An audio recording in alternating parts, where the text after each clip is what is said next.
অনেক রক্ত, তারা বালু দিয়ে ঢাকতেছে। মাথায় চান্দিতে চাপ লাগার পরে ডাক দিয়া চর্বি গলে পড়েছে।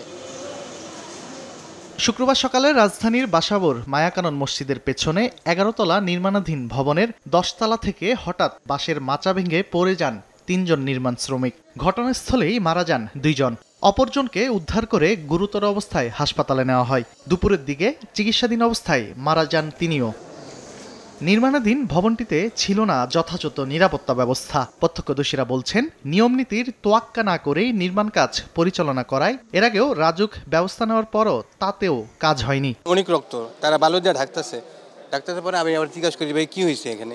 ওই ছাদের থেকে 10 তলার থেকে 3 জন লোক পড়ে গেছে মাথা ভেঙা, তারা 2 জন মারা গেছে আর একজন আহত হয়েছে। মাথাটা চাপ লেগেছে, সেই জায়গায় মারা গেছে সম্ভবত।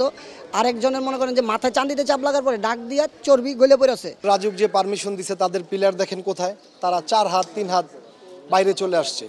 নগদে 500 টাকা বা তার বেশি পেমেন্টে পেতে পারেন ঢাকায় জমিসহ 20 কোটি টাকার পুরস্কার।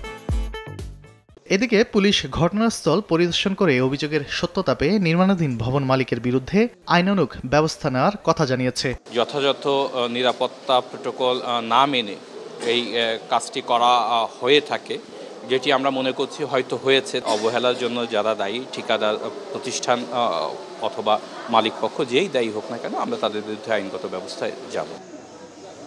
ভবন নির্মাণে ত্রুটিপূর্ণ ব্যবস্থাপনায় দেশের বিভিন্ন স্থানে প্রায় ঘটছে প্রাণহানি।